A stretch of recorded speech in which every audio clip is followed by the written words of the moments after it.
Welcome back to the show. Now this is Players. Before I took a break, we were discussing BOQs. Niko na renders hapa, nataka kufanyiwa hesabu tuone how much does it cost to actually construct a house here in Nairobi. William, niko na renders mbili hapa. I have a bungalow and I have a mansionette. Yeah, and I need a BOQ. Nijue gani nita afford, which one is more affordable for me. Where do I start? So you have the renders. We also have to see the floor layouts for the designs and also the structural drawings. So to get a quotation, you need an architectural drawing and a structural drawing. Okay. The floor plan is an architectural drawing. Yes. All right. So that is what you need to be able to determine how to cost for me the houses. Yes, we need the floor layouts and also the architectural drawings, which will include details, window schedules and also door schedules. Okay. My mansionette hapa ni 360 square meter, and also have this other one for the bungalow, which is 371 square meters. Now, where do we start? Okay, we can start with the bungalow and break down the cost from foundation going up. Rent kazi, how do you do it? So in this case, you can see we have 371 square meters of space. For bungalow, it's all on the ground floor. So, which means our foundation will be quite costly because it spans a bigger area. Okay. So for the bungalow, the foundation comes to around 1.8 million. It depends on the location, which determines how far you're sourcing materials from and also the site conditions of the area. Okay. Some places have soil that is not conducive for foundation, which increases your cost for foundation. Okay. Yes. I want to do this in Syokimau. Syokimau. Yes. So in Syokimau, it's mainly a black cotton area. So we'll factor in bulk excavating the black cotton and also doing the foundation and backfilling. So in this case, the foundation comes to around 2.2 million. So this 2.2 iko na nini na nini, unipatie ka breakdown kidogo nielewe. So in this case, we are working on a black cotton area. So we'll first do bulk excavation. This includes cutting away the soil. So you pay for excavation and dumping of the black cotton soil. Then from there, you do your foundation, which will include the strip foundation, ambayo ni koroga. Then you do your walling and backfilling. Remember, we cutted away a lot of black cotton soil. So you'll also do a lot of backfilling. Okay. For the project. Right.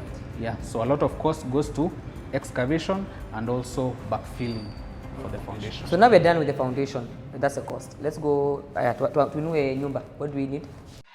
Kuinua nyumba, in this case, we are using the traditional method. So tunatumia mawe ya ndarugu. Okay. So in this case, the walling comes to around 1.1 million. Yeah, that includes just the walling, the blocks. Okay. Yes. All right. The costs that you would give me in a BOQ, you have split it into how many phases? When giving a BQ, the construction is mainly split into 5 phases. So we have the foundation, we have the walling, we have the concrete works, which includes slabs and beams. We have windows and doors, fabrication, and now we have the finishes. Okay. So the costing can be split into 5 phases. Yes. Sasa tumemaliza ukuta, what are we putting next? Tukimaliza ukuta, we will include the concrete works. In this case, we don't have a lot of columns since it's a bungalow, so you only do the columns and the beam and the ring beam around it. Once we are done with that, we now go to the roofing. Hapo kwa works nipe hesabu. Okay, when it comes to the concrete works, in this case, it's not much, so it might be around 800 for the beams. We were using a hidden roof. That means the roof is not the normal pitch that we are used to. It's a sloping roof that is hidden inside parapet walls. So from outside you see.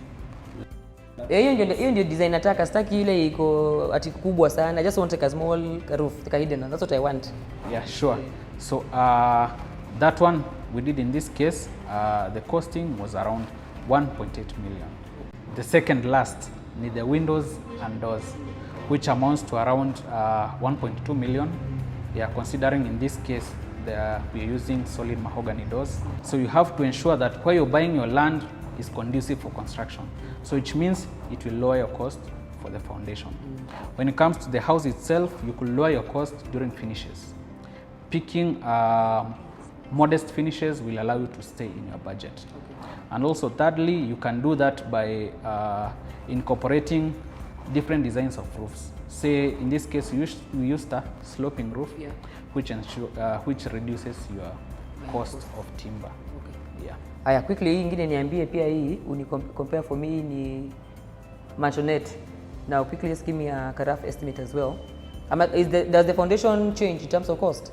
So this being a maisonette, the cost will be lower since it's sitting on lesser ground. Okay. Yeah, so in this case, the cost of foundation will be lower than the cost of foundation for a bungalow. Ah, correct. Nifanyie hesabu sasa. Tuingie kwa foundation now. How much do I need for this? So in this case, the cost of foundation will be around 1.4 million. Okay. Yes, that will include bulk excavation, the footing foundation, column bases and column starters, and also backfilling and the slab for the ground floor. So for the walling, acha tushikanishe za ground first floor na the roof terrace. So in that case, you'll spend around 1.3 million for the walling of the house. The slabbing and column works takes up a lot of the cost. So in this case, you'll need around 4 million for the columns and the 3 slabs that you'll be constructing. Okay. Yes. Where? After that, we get into the windows and doors. And the doors. Yes. Might cost you around 1.5 million, yeah, for the doors and also the windows. Construction works? The construction works and finishes vary a lot depending on what you're using, the type of finishes you're using. So normally it amounts to around 60% of the cost of the whole construction. Will I save money if I use maybe precast, or how does it compare in price? Because hapa kwa materials, hapo naona tuta save kidogo tu. Can I use what saves cost? Precast ama traditional? Precast saves you cost and also saves you time depending on how it's executed. So what mainly will be a best bet will be to do the normal walling, but when it comes to the slabs, you can employ beam and block, or you can do hollow pots for your slabs. Yeah, this reduces the amount of steel you use and also the amount of concrete you use for your slabs. Okay. Yeah, so those two could save you a considerable amount of money. Okay. Yes. Fantastic. I see now why people at times don't want to use professionals, and we'll come to that because you have to advise the viewers. Now tufanye hii hesabu. So mansionette imekuja kaa ngapi hivi estimation? The masonette comes to around 17 million Kenya shillings. Na hii bungalow? The bungalow inakuja around 14.5 million. Okay. Yes. Plus or minus ama tu inakuanga tu plus? Could be plus. As we have said, the type of finishes you use determine the overall cost. Okay. So you could significantly lower your cost of construction if you could reconsider the type of finishes that you use. Okay. Yes. I think this is the point where people really negotiate and either want to compromise on material used or want to compromise, maybe mafundi, you don't want to use professionals.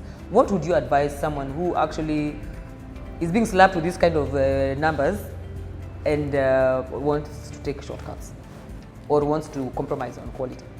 My advice would be to get a professional and use this document for your budgeting. This ensures that the amount of money you use is definite. You know the amount of money that you are going to use. So if you engage a contractor, this is the amount of money you discuss on. So now, if someone is planning to construct their home, would you advise wakuwe na budget yote at once, or can they build in phases? I would encourage to use what you have. So you can build in phases, but you have also to talk to your consultants so that you know that the phase that you are halting the project at will not be costly to take it from there. So you can inquire with your engineers, architects and QSs to know that where you are halting the project is okay and you can continue whenever you have the funds. Fantastic. Mutu, I'm sure some of my viewers would want your expertise. Where can you be found? Kutupata, we are available on social media. On all social media platforms, you can find us at iPal Studio. Our phone number, if you need to contact us on WhatsApp or call, is 0729 160 185. Where hapa William ameniacha na jasho nyembamba. I have to find this money. to construct my house. Like in pressure, I'm using professionals. That is what gives me comfort. Let me take a short break. I'll be right back with Pambo.